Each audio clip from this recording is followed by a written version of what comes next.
Miércoles de la primera semana del tiempo ordinario, conociendo a Jesucristo por el Evangelio. Lectura del primer libro de Samuel, capítulo 3, versículos del 1 al 10 y del 19 al 20. En aquellos días, el niño Samuel servía al Señor al lado de Elí.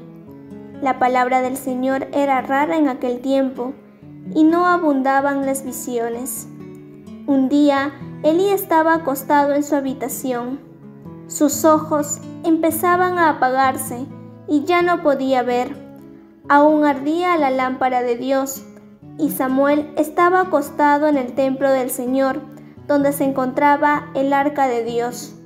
Entonces el Señor llamó a Samuel y él respondió: «Aquí estoy». Fue corriendo a donde estaba Elí y le dijo: «Aquí estoy, vengo porque me has llamado». Respondió Elí: «No te he llamado, vuelve a acostarte». Él se fue y se acostó. El Señor volvió a llamar a Samuel. Él se levantó y fue a donde estaba Elí y le dijo: «Aquí estoy, vengo porque me has llamado». Respondió Elí: «No te he llamado, hijo mío, vuelve a acostarte». Samuel aún no conocía al Señor, pues no le había sido revelada la palabra del Señor. Por tercera vez llamó el Señor a Samuel y él se fue a donde estaba Elí y le dijo: «Aquí estoy, vengo porque me has llamado». Elí comprendió que era el Señor quien llamaba al muchacho y dijo a Samuel: «Anda, acuéstate, y si te llama de nuevo responde: Habla, Señor, que tu siervo escucha». Samuel fue y se acostó en su sitio.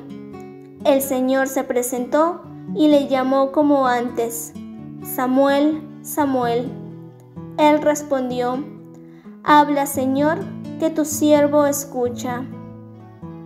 Samuel crecía y el Señor estaba con él. Ninguna de sus palabras dejó de cumplirse. Todo Israel, desde Dan hasta Beerseba, supo que Samuel era un auténtico profeta del Señor. Palabra de Dios, te alabamos, Señor. Salmo 39. Aquí estoy, Señor, para hacer tu voluntad. Aquí estoy, Señor, para hacer tu voluntad. Yo esperaba con ansia al Señor. Él se inclinó y escuchó mi grito. Dichoso el hombre que ha puesto su confianza en el Señor y no acude a los idólatras que se extravían con engaños. Aquí estoy, Señor, para hacer tu voluntad. Tú no quieres sacrificios ni ofrendas, y en cambio me abriste el oído. No pides sacrificio expiatorio. Entonces yo digo: aquí estoy. Aquí estoy, Señor, para hacer tu voluntad. Como está escrito en mi libro, para hacer tu voluntad. Dios mío, lo quiero y llevo tu ley en las entrañas. Aquí estoy, Señor, para hacer tu voluntad. He proclamado tu salvación ante la gran asamblea. No he cerrado los labios, Señor, tú lo sabes. Aquí estoy, Señor, para hacer tu voluntad. Lectura del Santo Evangelio según San Marcos, capítulo 1, versículos del 29 al 39. En aquel tiempo, al salir Jesús y sus discípulos de la sinagoga, fue con Santiago y Juan a casa de Simón y Andrés. La suegra de Simón estaba en cama con fiebre. Se lo dijeron a Jesús y él se acercó, la tomó de la mano y la levantó. La fiebre la dejó y ella se puso a servirles. Al anochecer, cuando ya se había puesto el sol, le llevaron todos los enfermos y endemoniados. La población entera se agolpaba a la puerta. Curó a muchos enfermos de diversos males y expulsó muchos demonios. Y como los demonios lo conocían, no les permitía hablar. Se levantó de madrugada y cuando todavía estaba muy oscuro, fue a un lugar solitario y allí se puso a orar. Simón y sus compañeros fueron a buscarlo y al encontrarlo le dijeron: «Todo el mundo te busca». Él le respondió: «Vámonos a otra parte, a los pueblos cercanos, para predicar también allí, que para eso he venido».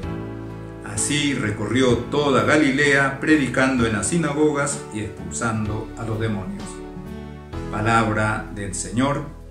Gloria a ti, Señor Jesús. El Evangelio de hoy día nos sigue presentando a nuestro Señor en ese ministerio público que, en este caso, San Marcos ha empezado a relatarnos, y que es una irrupción de nuestro Señor Jesucristo en la vida de la humanidad.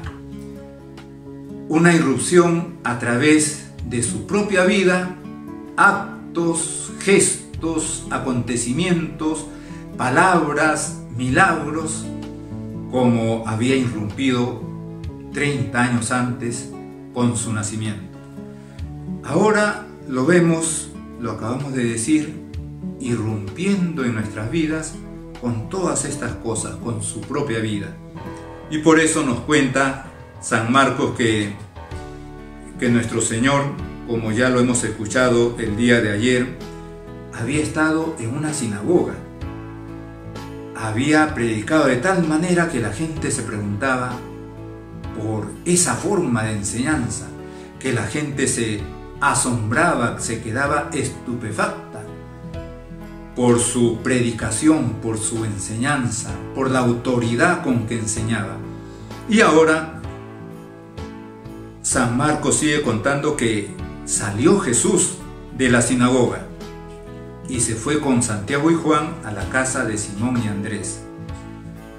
Y allí se encuentran con que la suegra de Simón estaba en cama, estaba con fiebre. Se lo van a decir a nuestro Señor. Le dijeron a Jesús, y nuestro Señor se acercó, la tomó de la mano y la fiebre la dejó. Es bueno considerar la intercesión que realizaron, seguramente serían los apóstoles, sería el mismo San Pedro, algunos familiares de la señora, de la suegra de Pedro, se lo dijeron a Jesús. El poder de la intercesión. Para quienes dudan del poder de la intercesión, aquí tenemos un ejemplo en la vida diaria de nuestro Señor, en su acontecer cotidiano. Va a la casa de Pedro y se encuentra con que la suegra estaba en cama con fiebre. Se acercan a decírselo y nuestro Señor la cura. Volvemos a repetir el poder de intercesión, para que lo tengamos en cuenta. Rezar por los demás, pedir oraciones de intercesión, invocar nosotros directamente a Dios, o también a través de los santos, o a través especialmente de la Santa Misa que realizan los sacerdotes. Y nos dice que la fiebre la dejó y ella se puso a servirles. Aquí encontramos también la razón de los beneficios de Dios. El beneficio de la vida. Nos ha regalado ese bien maravilloso que es la vida. El beneficio de la fe. Los beneficios de nuestra inteligencia, nuestra voluntad, la libertad. Todo lo bueno que recibimos. Porque todo es bueno, lo único propio nuestro es el pecado. Todo lo demás es de Dios. ¿Para qué lo hemos recibido? Dice aquí, la fiebre la dejó y ella se puso a servirles. Todos los beneficios que de Dios hemos recibido es para servirle a Él y para servir a los demás. Para servirle a Él y para servirle a los demás. Nuestra inteligencia al servicio de los demás, nuestra voluntad al servicio de los demás, nuestra fe al servicio de los demás, nuestra vida al servicio de los demás. Al anochecer, cuando ya se había puesto el sol, le llevaron todos los enfermos y endemoniados. La población entera se agolpaba a su puerta. Curó a muchos enfermos de diversos males, expulsó muchos demonios. Jesucristo ejerciendo ese poder como Dios, pero también esa dedicación como hombre. Jesucristo había tomado perfectamente la naturaleza humana y con mucha paciencia, con mucha mansedumbre, con mucho cariño, con mucha misericordia, con mucha compasión, nos dice, curó a muchos enfermos de diversos males. Se había pasado, San Marcos nos está presentando como un día, como el horario o las actividades de un día de nuestro Señor. Ha ido a la sinagoga, ha predicado en la sinagoga, ha curado un enfermo en la sinagoga, ha ido a visitar luego a la familia, a la casa de San Pedro, se ha encontrado con la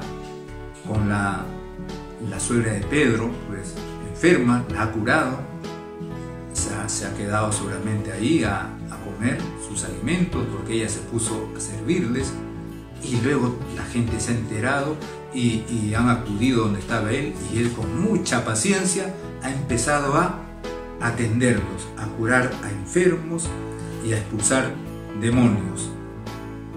Y luego nos sigue contando San Marcos que de madrugada se ha levantado y se ha ido a orar, a rezar. Por lo tanto, San Marcos nos está presentando un día completito de nuestro Señor con las actividades que realizaba ahí. Y el fundamento de esas actividades es la oración. Se levanta de madrugada, se fue a un lugar solitario y allí se puso a orar. Es una indicación también para nuestra vida. Lo primero de cada día, Dios. Dedicarle nuestro día, nuestro tiempo a Dios, dedicándole unos minutos a Él para conversar con Él. Dice San Marcos, cuando todavía estaba muy oscuro, se levantó de madrugada. Se levantó de madrugada. ¿Cuántas personas cada día tienen que levantarse de madrugada?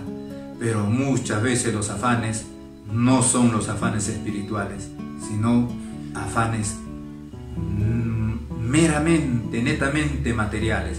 No está mal, porque son afanes de trabajo, para sacar adelante la familia, los hijos, para darles salud, darles vestimenta, darles educación. Pero muchas veces, si nos quedamos solamente en eso, en ese afán material, de dinero, entonces prácticamente ese afán se convierte en una especie de Dios. Habría que hacer primero como aquí hace nuestro Señor, y ya sabemos que la vida de nuestro Señor es modelo para nuestra vida. Toda la vida de Jesucristo es modelo de santidad, dice el Catecismo de la Iglesia Católica. Y por eso se levantó de madrugada, y cuando todavía estaba muy oscuro se fue a un lugar solitario. Encontrar un lugar solitario para dedicarle unos minutos de oración a nuestro Señor. Ese lugar solitario no solamente quiere decir un espacio físico. Ese lugar solitario es nuestro propio corazón, nuestra propia alma, nuestra conciencia, nuestra intimidad, introducirnos en nosotros mismos. Se fue a un lugar solitario y se puso a orar. También alguna vez hemos comentado preguntándonos qué necesidad tenía Jesucristo de rezar. Él era Dios y como Dios lo podía todo. Pero también Él es hijo. Y como hijo necesita comunicarse con su Padre. Eso es la oración.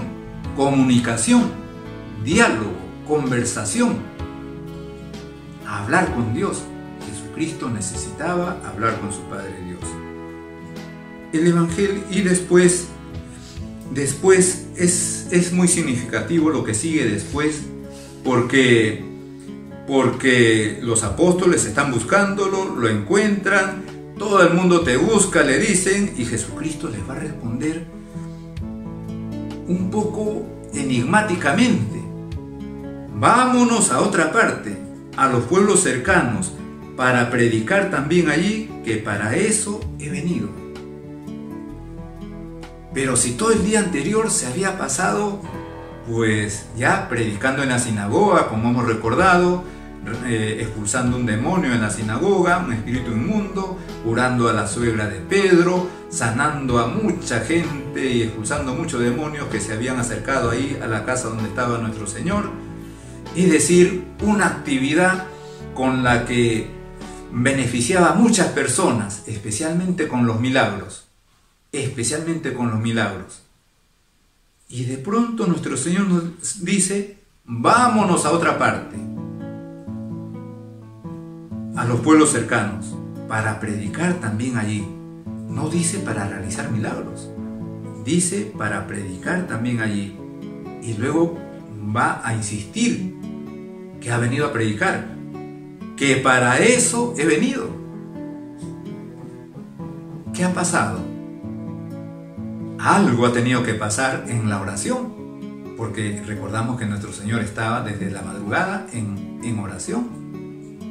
Los apóstoles lo buscan, lo encuentran, y ya nuestro Señor les dice esto.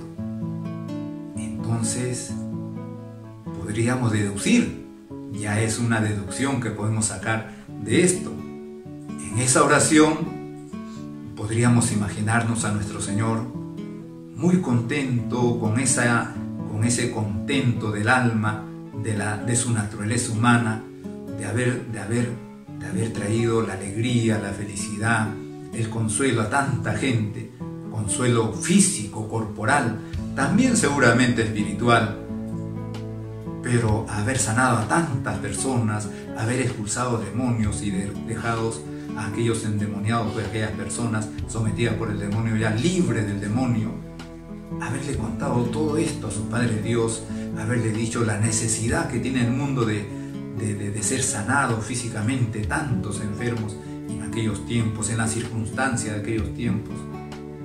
Y Dios Padre le recordaría: pero yo no te he enviado para eso. Yo te he enviado para que prediques la llegada del reino de Dios. Yo te he enviado para que enseñes al mundo el camino hacia la vida eterna, para que los guíes hacia la vida eterna. Y por eso nuestro Señor dice aquí a los apóstoles: vámonos a otra parte, a los pueblos cercanos, para predicar también allí, que para eso he venido. Casi podríamos decir, imaginándonos a nuestro Padre Dios: recuerda que para qué te he enviado. Recuerda para qué te he enviado. Y por eso Jesucristo dice: para predicar también allí, que para eso he venido, para predicar la llegada del reino de Dios, para predicar la conversión, para predicar la salvación eterna. Y así termina diciendo San Marcos: recorrió toda Galilea, predicando en las sinagogas y expulsando a los demonios. Es decir, ha venido a vencer al demonio, vencer el pecado, vencer la muerte eterna. Y para enseñarnos el reino de los cielos y el camino al reino de los cielos. Terminamos con la oración colecta, con la que iniciamos la Santa Misa y en la que decimos a Dios: te pedimos, Señor, que atiendas con bondad los deseos del pueblo que te suplica, para que vea lo que tiene que hacer y reciba la fuerza necesaria para cumplirlo. En el nombre del Padre, y del Hijo, y del Espíritu Santo. Amén.